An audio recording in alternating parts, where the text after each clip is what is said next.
사랑하는 겨자식교회 성도 여러분, 지난 주간 잘 지내셨습니까? 하나님의 말씀을 사모하여 예배의 자리에 나오신 여러분들을 주님의 이름으로 환영하고 축복합니다. 오늘 저와 여러분이 함께 읽고 듣고 나눌 말씀은 로마서 8장 1절로 4절 말씀입니다. 이 말씀은 여러분이 가지고 계신 개역개정판 성경 신약편 249페이지 즈음에 나와 있습니다. 다 찾으신 줄로 알고 제가 하나님의 말씀을 봉독합니다. 그러므로 이제 그리스도 예수 안에 있는 자에게는 결코 정죄함이 없나니 이는 그리스도 예수 안에 있는 생명의 성령의 법이 죄와 사망의 법에서 너를 해방하였음이라. 율법이 육신으로 말미암아 연약하여 할 수 없는 그것을 하나님은 하시나니 곧 죄로 말미암아 자기 아들을 죄 있는 육신의 모양으로 보내어 육신의 죄를 정하사 육신에 따르지 않고 그 영을 따라 행하는 우리에게 율법의 요구가 이루어지게 하려 하심이니라. 아멘. 사랑하는 성도 여러분, 하나님 나라를 구현하고 살아야 할 성도는 자기의 힘으로 죄를 극복하는 식으로는 하나님 나라를 나타내지 못합니다. 성도는 죄를 이기되 하나님 나라의 거룩한 능력으로 이겨서 작은 죄에서나 큰 죄에서나 하나님 나라의 능력을 증명해 보여야 합니다. 그런데 여러분, 내가 이길 듯한 작은 죄나 내 수양의 한계 안에 있는 죄는 내 자신의 힘으로 제어하고 내 인과 의지로는 이길 수 없는 죄만큼은 하나님께서 이기게 해주시기를 기도하고 불쌍히 여겨주시기를 바라고 나가면 안 됩니다. 대체 죄를 꼭 기도해서 이기는 것만은 아닙니다. 기도만 해서는 안 된다는 말씀입니다. 성도 여러분, 성경이 저와 여러분에게 가르친 대로 죄와 사망의 법에서 해방을 받으려면 로마서 8장 2절의 말씀대로 생명의 성령의 법칙이 적용되는 위치로 들어가야 합니다. 내가 내 위치에 그대로 앉아서 혹은 이 세상 사람의 위치에 그냥 서서 기도만 자꾸 한다고 하더라도 되지 않는 것입니다. 사랑하는 성도 여러분, 원래 큰 시험이나 큰 괴로움 앞에서 죄에 떨어지는 것은 비단 기도가 부족해서 그런 것은 아닙니다. 큰 시험과 환난 앞에 서 있는 교회가 기도만 해서 그것을 극복한 일은 없습니다. 과거 우리나라의 교회의 역사를 통해서도 알 수 있듯이 기독교 역사를 볼지라도 어떤 시대가 매우 종교적이었다고 해서 그 시대의 역사 위에 당연히 나타내야 할 하나님 나라의 위대한 능력을 증거해왔던 이야기는 없습니다. 온전히 하나님의 말씀의 법칙에서 가르친 그대로 나아감으로써만 교회나 개인은 하나님 나라의 능력을 적용해서 증거해 보일 수 있는 것입니다. 그러니까 여러분, 그냥 기도하는 것으로는 의미가 없습니다. 즉, 내가 할 수 없을 때 하나님 이기게 해주십시오 라고 한다고 해서 하나님께서 나에게 죄를 이기게 하는 것은 아닙니다. 하나님 앞에서 기도해야 하는 것은 당연하지만 기도 이상의 것, 하나님께서 주신 법칙에 의존하고 있어야 합니다. 이런 것을 모르는 상태로 기도만 한다고 해서 갑자기 없는 능력이 자기에게 생기고 온몸에 활력이 넘치는 일은 없는 것입니다. 이런 것이 있다고 망상에 빠진다면 큰일입니다. 이런 까닭에 하나님 앞에서 죄를 극복하려 할 때는 기도만으로 끝나는 것이 아닙니다.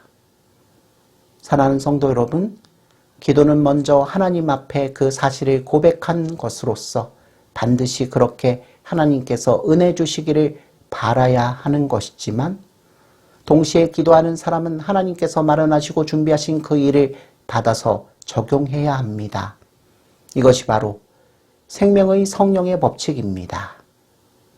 성도 여러분, 사도 바울은 생명의 성령의 법칙이라는 것을 적용하도록 너희는 성령을 따라 행하라. 그리하면 육체의 욕심을 이루지 아니하리라 라고 말합니다. 이는 기도하라는 말이 아니라 성령을 따라 행하라는 것입니다. 성도 여러분, 성령을 따라 행하면 비로소 육체의 소욕, 즉 인간이 요구하는 종류의 것, 인간이 잘돼 보려고 하는 것, 누구를 이겨보려고 하는 것 등을 다 물리칠 것이라고 성경은 말합니다. 왜냐하면 육체의 소욕은 성령을 거스르고 성령은 육체를 거스나니 이 둘이 서로 대적함으로 너희가 원하는 것을 하지 못하게 하려 함이기 때문입니다. 사랑하는 성도 여러분, 성경은 분명히 이렇게 가르치지 그런 일이 있을 때마다 너희는 기도만 하라고 말하지 않습니다. 누군가가 기도는 호흡과 같다고 말했는데 과연 기도는 어느 때든지 필요한 것입니다. 그러나 그것으로 다 끝난다고 생각해서는 안 됩니다. 성도 여러분, 죄와 더불어 대항하여 싸운다는 문제에서 저와 여러분이 항상 주의해서 중요하게 생각해야 할 것은 내가 극복할 수 있겠다는 미미한 문제들에 대해서도 절대로 또 절대로 나 자신을 신뢰해서는 안 된다는 사실입니다. 내가 그것을 극복할 수 있다고 신뢰하면 도무지 극복하지 못한다는 말을 하려는 것이 아닙니다. 이를 다른 말로 하면 죄를 이길 수는 있지만 성령 하나님을 의지해서 성령을 따라 행함으로써 육체의 소욕을 극복하는 것입니다. 사랑하는 성도 여러분, 성도는 자기의 힘으로 어떤 부분은 하고 어떤 부분은 성령께 의지하겠다고 해서는 안 됩니다. 늘 강조하는 것이지만 조그만 새 옷감을 가지고 헌옷을 기우지 않는 것입니다. 입으려면 새 옷을 입든지 그렇지 않든지 해야 할 것입니다. 즉 성령 하나님께 모든 것을 맡기고 의지하든지 그렇지 않으면 말든지 하라는 것입니다. 죄에 맞서 싸우는 크고 작은 문제를 모두 성령님께 맡겨야지 자기의 분별력에 의지해서 어떤 부분은 스스로 맡아서 하고 나머지 부분은 하나님께 맡긴다고 한다면 실제로는 그렇게 안 맡겨지는 것입니다. 또 한 가지 생각해 볼 것은 실은 이것이 내가 극복할 수 있다고 할 만큼 작은 것인지 분별하는 것조차 매우 어렵다는 것입니다. 어떤 일은 작은 것 같아 보이지만 그것이 무엇을 의미하고 얼마나 복잡하며 내용적으로는 얼마나 큰 어두운 세력이 배경을 이루고 있는지 우리가 모르는 것이 너무나 많습니다. 그런데도 불구하고 내 눈앞에 언뜻 보이는 것만 생각하고 이길 수 있다든지 더 나아가 그것을 이겼다고 속단해서는 안 됩니다. 이와 같은 사실 앞에서 우리 자신이 항상 무엇을 어떻게 해야 할 것인가를 주의하지 않을 수 없는 것입니다. 사랑하는 성도 여러분, 예수 그리스도의 죽으심의 거룩한 공효가 저와 여러분에게 나타날 때에는 죄에 대한 형벌 문제를 과거와 현재와 미래에 걸쳐서 조금이라도 다시 물으시는 일이 없는 완전한 것임을 우리는 명심해야 합니다. 이것이야말로 믿음으로 의롭다 하신 큰 사실이고 그리스도의 대속의 공효입니다. 그러나 여러분, 죄의 세력이 나를 짓누르고 지배하는 일에 대해서는 그리스도께서 영으로 우리 안에 거하시면서 그 일을 극복하게 하시려고 이미 다 준비하신 그 은혜의 세계에 우리는 들어가야 합니다. 이에 앞서 먼저 그리스도의 대속의 은혜가 나에게 미침으로 죄를 이길 수 있고 죄에서 해방을 시켜주셨다는 큰 사실이 거기 있음을 우리는 분명히 알아야 합니다. 하지만 여러분, 여기서 주의할 것은 그 해방의 사실은 내 자신이 믿어야 할 것을 믿어야 비로소 온전해진다는 것입니다. 믿는다는 말을 구약적 용법으로 쓰자면 의지해버린다, 곧 트러스트입니다. 의지할 때를 의지해야 한다는 것입니다. 내가 말로만 믿습니다 하고 관념으로만 가지고 있어서 의지할 곳에 의지하지 아니할 때는 아무것도 나에게 적용될 것이 없는 것입니다. 그러므로 여러분, 예수님을 믿는다고 할 때 그 사람이 참으로 예수님을 믿었으면 그 생활이 하나님을 의지하는가, 죄의 문제 즉 죄의 세력 앞에서 하나님의 거룩하신 준비인 성령의 역사를 온전히 의지하는가 아는가 하는 것으로 참된 믿음의 실증이 나타납니다. 만일 저와 여러분이 이렇게 의지하지 않는다면 도대체 무엇을 믿는다는 말입니까? 사랑하는 성도 여러분, 믿는다는 말은 단순히 믿습니다 하고 말로 하든지 그렇지 않으면 관념으로만 그것이 사실이라고 고지듣는다는 의미가 아닙니다. 믿는다는 것은 단순히 신용한다는 의미가 아니라 믿고 거기에다 의지한다는 뜻입니다. 그러므로 여러분, 예수를 믿는다는 말은 예수님을 의지한다는 것입니다. 이것은 매우 중요합니다. 예수님께서 하신 말씀을 내가 신용한다 할지라도 예수님께서 말씀하신 은혜의 내용을 고지곳대로 받아들이지 않으면 현실적으로 소용이 없는 것입니다. 받아들이는 사실이 있어야 비로소 나에게 예수님의 속죄의 공효가 현실화되는 것입니다. 그러므로 여러분, 예수님을 믿고 천국 가네 어쩌네 하면서 자꾸 천국이나 지옥을 이야기하기 전에 그의 믿음이 현실적으로 의지하는 믿음인가, 간념으로 승인만 하고 살아가는 믿음인가를 살펴보아야 하는 것입니다. 이것은 매우 중요한 갈림길입니다. 사랑하는 성도 여러분, 기독교의 종교 감정과 간념에 의해서 그저 신용만 하고 사는 사람의 경우도 충분히 잘 믿는 사람같이 보일 수 있습니다. 기독교의 여러 가지 의식 가운데 들어가니까 잘 믿는 사람처럼 보입니다. 그러나 중요한 것은 현저하게 나타나는 조그만 제약의 문제에서라도 그가 그리스도를 완전히 신뢰하는가 그렇지 않는가입니다. 다른 말로 하면 그리스도의 영인 성령님께서 준비하신 바를 완전히 의지해서 그것이 자기 현실 생활에서 구현되도록 하고 있는가가 중요하다는 말입니다. 이것이 바로 바르게 믿는 도리입니다.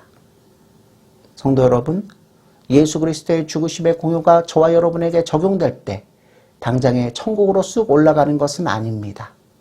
현실적으로는 이 땅 위에서나 나에게 하나님 나라의 통치가 나타나는 것으로 그리스도의 속죄의 공효가 시작됩니다. 성도에게 하나님 나라의 통치가 나타난다는 것을 보다 구체적으로 말하자면 그것은 생명의 성령의 법칙이 나를 지배하고 있는 위치에 딱 서 있는 상태입니다. 이것을 다른 말로 표현할 때 예수님께서 나를 위하여 십자가 위에서 달려 돌아가심으로써 나의 죄책을 면제할 뿐만 아니라 죄의 권세에서 나를 해방하신 사실을 내가 받아들여야 한다는 것입니다. 사랑하는 성도 여러분, 저와 여러분이 과연 참으로 죄의 노예 시장에서 건짐을 받고 죄의 사슬에 묶여서 질질 끌려가는 상태에서 해방되어 있는가 하는 것이 문제입니다. 이것은 그저 간념적인 것에 불과한 것이 아닙니다. 우리는 매일 생활 가운데서 죄의 세력이 얼마나 큰지를 느끼지 않을 수 없습니다. 성도 여러분, 속죄라고 할 때는 항상 죄를 가장 중요한 문제로 다룹니다. 자기 마음의 갈등을 극복하는 일이라든지 행복을 추구한다든지 소망을 가진다든지 하는 것은 모두 그 후의 이야기입니다. 기독교에서 가장 핵심적으로 또 제일 먼저 논의되는 것은 언제든지 죄의 문제입니다. 그러므로 여러분, 저와 여러분이 복음을 전할 때에는 먼저 죄와 죄에 대한 형벌에 대해서 말해야지 다른 이야기, 이를테면 당신이 불안하면 오시오, 소망이 없으면 예수한테 오시오 하는 것은 그 다음의 이야기입니다. 복음을 듣는 자는 자기에게 죄가 있는 줄을 알아야 하고 그 죄에 대해서 하나님 앞에 회개하고 자복해야 합니다. 사랑하는 성도 여러분, 이런 죄의 문제 앞에 섰을 때 예수 그리스도의 속죄의 공효, 예수님께서 돌아가신 사실의 효과가 나타나되 현실적으로 죄를 이기게 하는 생명의 성령의 법칙이 나에게 발휘되는지의 여부가 바로 믿음의 확실한 증거입니다. 이것이 없이 믿는다는 말은 관념으로 신용해 준다는 것에 불과한 것입니다. 성도 여러분, 저와 여러분이 신용할 것은 너무나 많습니다. 9시 뉴스에 보도되는 여러 가지 사실을 보면 그렇겠다, 그렇다 하는 것이 많이 있습니다. 또 나라에서 어떤 법을 만들면 우리는 다 거기에 따릅니다. 사회단체에서 어떤 사람들이 어떤 제도를 만들어가지고 통치를 해도 그것이 적법할 경우 우리는 그대로 인정하고 따릅니다. 가령 당신이 이 서류에 서명을 하면 아무런 신청이 없이도 우리가 무엇을 보내주겠다 하면 그렇구나 하고 신용합니다. 하지만 여러분, 서류에 서명해 보내기 전에는 그 선물이 내 것이 되지는 않습니다. 이처럼 우리가 무엇을 신용한다는 것과 그것을 적용해서 내 것으로 삼는다는 것은 서로 같지 않습니다. 그러므로 예수 그리스도의 거룩한 속죄의 공효가 나에게 적용되어야 의미가 있는 것이지 속죄했다는 역사적 사실을 신용하듯 신용만 하는 것은 큰 의미가 없는 것입니다. 이런 것이 소위 역사적 신앙인데 역사의 기록이 아무개나 어찌했다 하면 그것을 믿는 것입니다. 히로시마와 나가사키에 떨어진 원자폭탄으로 인해 일본이 미국에 항복했다는 역사적 사실을 믿는 것입니다. 그렇지만 여러분, 이것이 무엇입니까? 그러니까 문제는 예수 그리스도의 속죄의 공효가 매일매일 내가 살아가는 데서 항상 작용하고 있어야 하는 것입니다. 왜냐하면 문제는 항상 있는 것이고 죄의 문제는 날마다의 문제이기 때문입니다. 그것이 내게 어떻게 작용하느냐에 따라서 참으로 그리스도를 믿고 의지했는가 아닌가를 증명해낼 수 있는 것입니다. 오늘 하루도 예수님 안에 있는 생명의 성령의 법에 완전히 의지하여 하나님 나라의 능력을 맛보고 하나님 나라를 증거해 보이는 삶을 살아가는 저와 여러분이 되시기를 주님의 이름으로 축원합니다. 아멘.